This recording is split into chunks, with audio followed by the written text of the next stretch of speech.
đâu đi bắt hạt cho người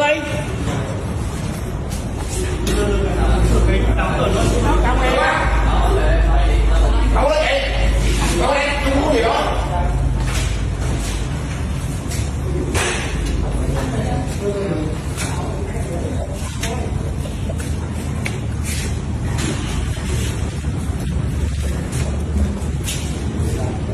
làm con già hơi bị giỏi đó.